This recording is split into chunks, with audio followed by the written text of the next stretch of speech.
So, guys, welcome to Get the Facts with Folan, episode 36. We are cruising through these episodes. Very excited for this one. We are taking you back to Europe. We are headed to the amazing country of Sweden. So, introduce yourself, your name, where you are, and let's talk about how we met. Yeah. Well, I'm Elma. I'm currently in Uppsala. It's a city close to Stockholm, the capital of Sweden. And yeah, that's pretty much it. Yeah. So, guys, we met way long ago. First time I was in San Pedro de Atacama. We actually, the episode we did, the timing of these episodes are perfect. So today we talked about San Pedro de Atacama, an amazing spot in Chile. That is where I met you and your brother on your journey across South America. And then we met up again in Buenos Aires and we crossed into Uruguay together, which was so much fun. Great country as well. And then we had a third reunion. You hosted me for my birthday in Sweden. So we've been crushing it. So we're very long overdue for a reunion. Unfortunately, it's the best we can do right now because of coronavirus. But it's very good to see. It's been fun keeping up with your life, and yeah, you're crushing in school now. So speaking of school, what's going on in Sweden? How is COVID-19? I read an article today. Sweden's taking a very unique approach. How has life changed for you guys? I mean, we don't as you said, we have taken a different path, I guess. It's a lot of personal responsibility. They have forbidden gatherings with more than 50 people. 50. 50. Yeah. Well, okay. Quite high. Yeah. Singapore, it's 2 right now. Yeah. So it's quite different, and also all the stores and the restaurants and the gyms and everything is open still, but the universities are teaching on the online basically, and but still the schools are open, not high school, but lower grades, and the government just begs everyone to have to think again before we travel or do things. But they're giving us a lot of personal responsibility. No, exactly. I mean, you guys totally have the freedom. I mean, like you said, the government is putting it on the people. If you guys want to fix this problem, it's on the people to accept it and to make the change. So it's very different approach than every other episode, every other country we've talked to, where everyone else's government is jumping in. These are the rules. You must follow them. So yeah, how do you know the number? How many cases do you guys have? Has it even been that? I don't know the current number from today, but there's a lot of cases. It's not out of control yet, but there's quite a few people who died, I guess. And they think, since we don't test anyone, basically we just test people who are coming into the hospital and are in the risk groups. Yeah, you call them that. Yeah. And also the staff in the hospital, people working with the patients who are sick. But now they've started to test some more people, but because of us not testing a lot of people, we don't know how many has got infected. But since we still move around in the cities and everywhere, I guess there's a lot of people who have gotten sick. But yeah. So what are your friends saying? What's your family saying? I mean, how does do people approve of the approach? Are they glad things are still open? What's the vibe of the public? I'm now in a little bubble. Since I'm studying, I'm mostly hanging out with other students, and since we're not in any risk group of any sort and we're just hanging out with each other, our life, the only thing that has happened for us is that our education is online, and that all the the events and thing for the students are canceled. But other than that, we're still hanging out as normal. And but when I talk about that with my family, that that's one of the reasons they won't let me go home, because I'm still seeing a lot of people, but they're not seeing a lot of people. And I also think that some people are really naive. Since, I mean, for some people it works really fine, the personal responsibility because they understand that they have to make sacrifices. Right. Yeah. But some people don't understand that. Right. And they're still going to their summer houses for Easter and like hanging out with their families, like also the old ones. And so that's a problem. But like my life hasn't changed that much, except that I can't go back for Easter to see my family. Right. But that's right. what, like I could do it. I would be allowed to do it. Right. But the government says don't. Yeah. Right. But they don't forbid you, but they say no, don't do it. The biggest thing, right? Because a lot of these countries, in Singapore, if they catch you loitering, if they catch you eating at a restaurant, sitting down and eating, you're going to get up to a $10,000 fine and up to 6 months in prison. And so, I mean, from one extreme to the other, where it's, well, this is what we encourage you to do. We hope you do it. But if you don't, well, it's on you because you might get the virus. So, very, very interesting approach. It's going to be interesting to see how this all plays out for Sweden and the rest of the world. I mean, there's no right way to do it, right? With the pandemic, we haven't had anything like this in over 100 years. And so, you know, at the end of the day, I just hope we get through it and it's not, you know, sooner rather than later, so we can get back to traveling, get back to hanging out with people and being able to socialize. Even though you guys still are able to in Sweden, we're jealous. We're absolutely. Have you had any friends who have gotten sick? Do you know anybody? Oh, there's a lot of people getting sick everywhere. Yeah. Luckily, people take it seriously. Like when they have symptoms that like a sore throat and stuff like that, they stay home.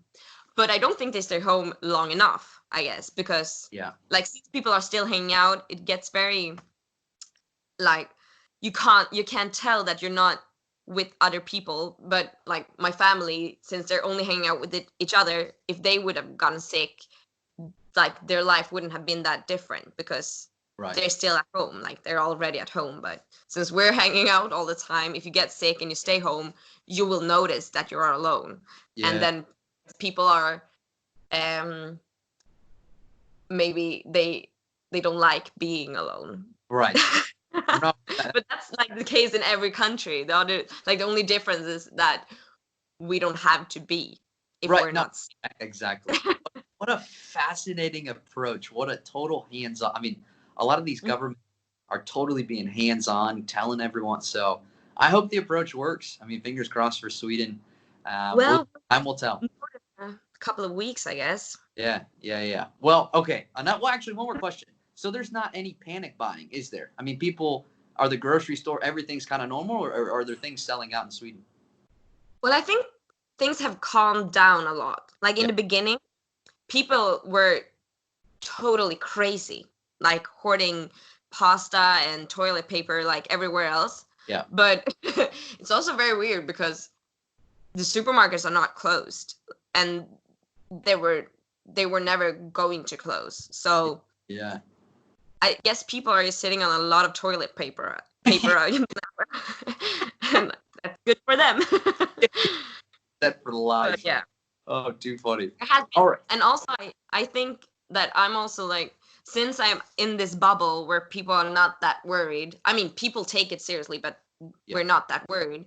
I think if you would have talked with someone else, like some of my friends from back home where I come from, they would answer differently on your questions because they're not in this little bubble of. Exactly. Each bubble a different approach. No, exactly. Fascinating. It's going to be, I will be keeping up with Sweden, see how things play out. Yeah, it will be. Best. Fingers crossed for the best. All right. Enough about COVID-19. Let's get to the fun stuff. This is what the series is all about. Let's talk travel. So in your opinion, what are the top 3 must-see spots when someone comes to Sweden? Well, I think that depends on like when you come, which time of the year, because in summertime, I guess the great thing about Sweden is that we have a very accessible nature. And very beautiful nature. And in the summertime, I would recommend you to go to maybe we have 2 big islands. It's called Gotland and Öland, which is basically island name. Clever. Yeah. or island land. Uh, and there's like in the summertime it's beautiful there, and Gotland is actually like somewhere where Swedes go during summer because it's such a nice place to be during summer. Yeah. But in winter time, I would recommend you to go to Lapland, because that's very exotic, I guess, because of the northern lights and Yes. the ice hotel and stuff like that. How And it's also very nice in the summertime. So how would you get there? Do you fly? Do you bus? Do you train? What's the easiest? Like, how far north is it? it's Sweden is about like 1,500 kilometers long. It's like 950 miles Okay. ish. Yeah. And so it's quite far away, and it's up Yeah. in the north. So when I went there, we flew, like we took a plane. Okay. But there are trains that can get you there, like overnight trains, if you want to travel by train. But yeah, it's far away. Yeah. No, and that's a good point to make. Depending on the season, that's a very good point to make, because your country is very drastically different summer to winter. I mean, talk about a cold place to be in the winter, but if you get to see the Northern Lights, it would absolutely be worth it. So one of these days, I don't know. Antarctica was cold enough. It was the summer Antarctica, but still quite a chilly place. The coldness you guys can get way up north, I don't know. We'll see. I'll brave it someday, but summer's my season. I absolutely love it. Yeah. So, all right, let's dive into how about food? What are some of the famous dishes aside from the Ikea meatballs that everyone knows? Well, I mean, we have a lot of traditional food, but I guess Sweden is very we have a lot of like international influence. So I wouldn't say like every other Swede, we don't eat Swedish food that much. Mhm. We eat food from different countries, but we have one thing that is absolutely disgusting, but very traditional, especially in the north. Yeah. It's called surströmming.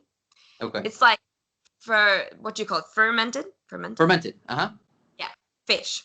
You just it's rotten fish basically. Oh gosh, how do you eat it? I actually tried it for the first time a week ago, No. and I felt sick for 4 days. I mean, what? Yeah. Like, you just eat it straight up? They it is in a can or what? Yeah, you have it in a can, and when you open it, it smells like a dead body basically, and you have to open it outside. Normally, you open it in like a bottle of like a bucket of water. Yeah. And it smells horrifying. Like it's very, very bad. And then you eat it on like a little like hard bread with potatoes, boiled potatoes, and sour cream and red onions, and then you put little pieces of this fish on it. But it's absolutely disgusting. And what's the point? Why? Some people like it. Yeah. Back in the days, I guess it was a way of keeping the food eatable during like the year. But Gotcha. Okay, that makes sense. Because you also have, because pickled herring, right? That's a big. That's much more pleasant, way better to enjoy. Something I have not forgotten since I was there.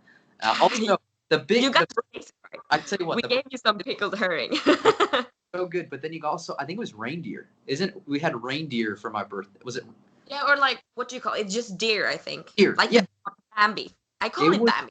So good. I have not forgotten about that meal. It was absolutely incredible. Yeah, I mean, you guys cooked it incredibly well, and perfect way to start the next year of my life. It was phenomenal. So, yeah. Okay, so the fermented dead fish. That's a good example. Are there any other weird foods that you guys eat? I think that one might take the cake, but.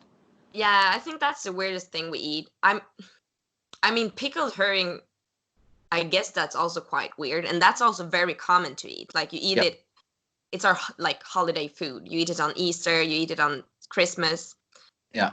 And we eat reindeer. Like that's all. Yeah. Yeah. And a lot of moose, I guess. Moose. Yeah. Yeah. How do you eat it just like deer? You grill it or bake it? How do you? Normally, the way in my family, we normally eat it in like a stew. Ah, yeah, okay. Yeah. Yeah. With like rice or potatoes or something like that. Yeah. Yeah. Interesting. It's Yeah. I'm there. I'll make sure to get a nice moose stew. So let's dive into stereotypes of Sweden. Are there some stereotypes that are true, some stereotypes that are false that come to mind? That when people find out you're from Sweden, what do they typically ask you? I mean, we have the stereotype that Swedish people are very cold and like antisocial. Mm-hmm. And I guess like in Sweden maybe we are. When we're traveling we're not. Mm-hmm. Or Yeah. that's my like how I see it. But I guess in Sweden, yeah, we're quite like we're not since I've lived abroad in like Argentina where people are very welcoming and like very physical and stuff like that. If you come up to someone in Sweden and kiss them on the cheek, they will think you're a maniac. Like they would hit you on the throat and run away. So yeah, I guess that's a stereotype that is. I mean, we're not rude. We're just like a little bit. We like our personal space, and yeah. We get a little bit uncomfortable with very approaching people. Yeah. Depending on the Swede, obviously, but right. Yeah. But once you crack them, they're amazing. Yeah. Right. I've met some amazing. Yeah, no, really. I mean, clearly we stayed in touch. There's another guy that I met, Kevin, way back when in Thailand. We've stayed in touch, and you guys have some amazing people. I mean, that's what we talk about in the series all the time. There's such great people everywhere around the world. Like, it doesn't matter what country you're from, what language you speak. There are great people that need to be met and that you need to experience life with. It makes it that much fun. What about Ikeas? Is it true? I mean, everyone thinks of Ikea from Sweden. Are they everywhere, in your opinion? Yes. And everyone loves Ikea. Yeah. Like that would actually be something you don't have anything to do on a Sunday. Yeah. You would be like, oh, let's go to Ikea. And then you go there and you're supposed to buy maybe one thing. Yep. And then you come out and you've spent like hundreds of Swedish crowns and you have like 2 big Ikea bags with candles and napkins and like shit you don't really need, but you just like, oh, I need that. And so yeah, we love Ikea. That's definitely something that is true. Yeah. Good. I'm glad that holds up because it is a fun spot to go to around the world. Always, it rings true anywhere in the world if they have an Ikea. Great way to burn a day if you have some downtime. Ikea is always a fun spot. And it's just like Walmart. You always go with no intentions of buying anything or just one thing, and you leave with a couple bags. That's hilarious. Definitely. So guys, if you've been to Ikea, if you haven't been to Ikea, get there. There's even some in Singapore. They're all over the world. You got to build the furniture, but with all this free time in quarantine, for those of you, order something online and do a little project for your home. So let's dive into what is your absolute favorite thing about Sweden?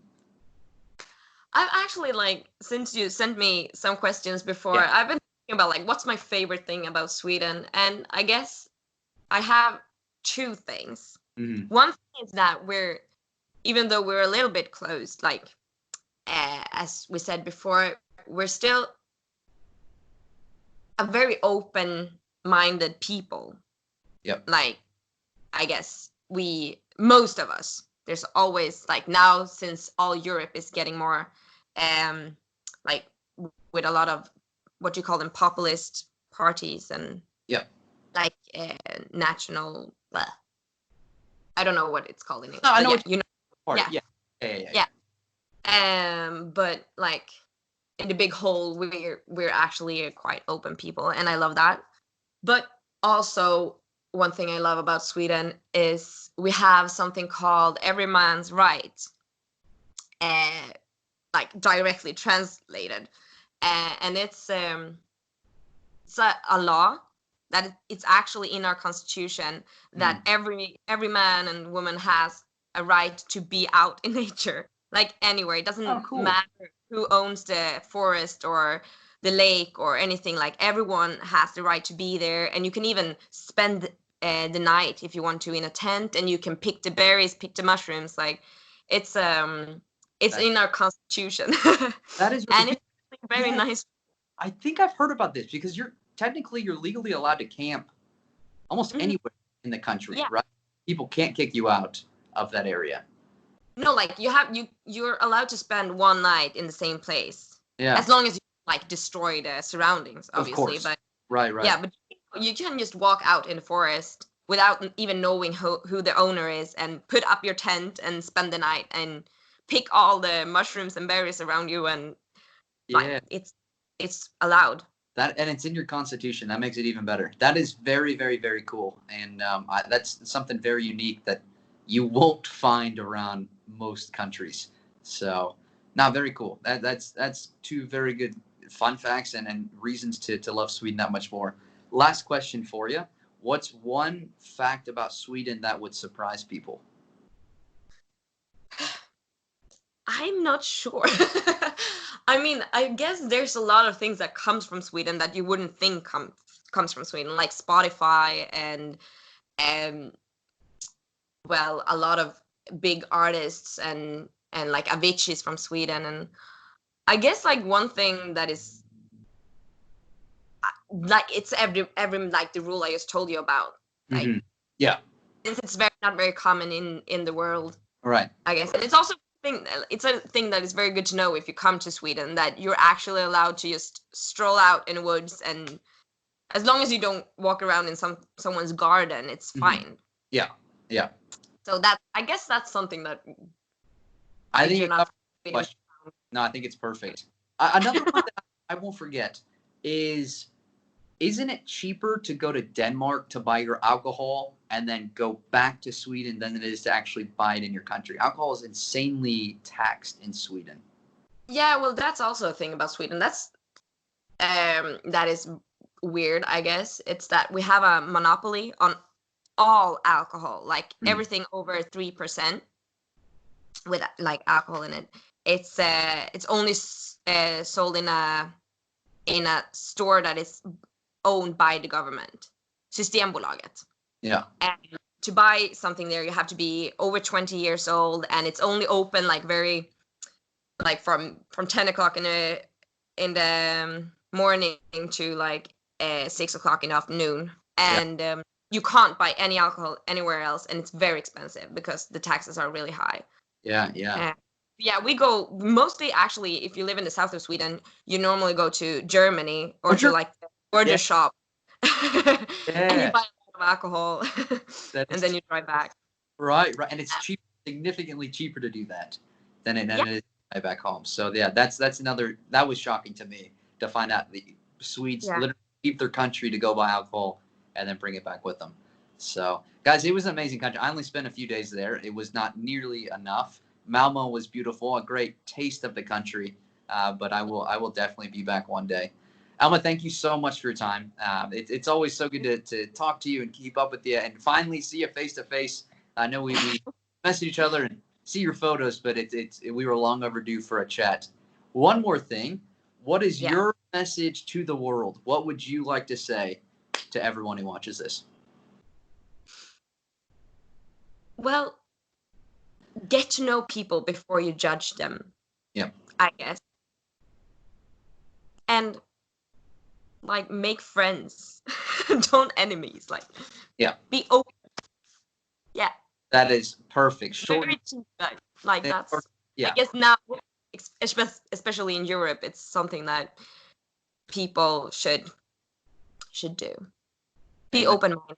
Amen to that. And traveling will force you into that situation and Definitely. show you that even though people might look different than you, you're probably going to have the same struggles. They're all living the same type of life. And so, yeah, don't ever judge a book by its cover. Get to know as many people as you can. Everyone has a story, and you'll quickly learn there's no right way to live life. You need to do what makes you happy because you only got one and you got to make it the best. So, now I love that. That is absolutely perfect.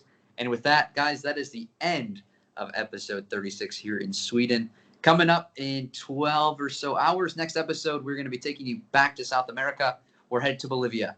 Very, very fun country, very cheap country to travel in. And Then after that, tomorrow night, 24 hours, we're headed to Israel, back to the Middle East. So with that, please, if you're watching this, stay at home, stay inside, wash your hands, and together we can get through this.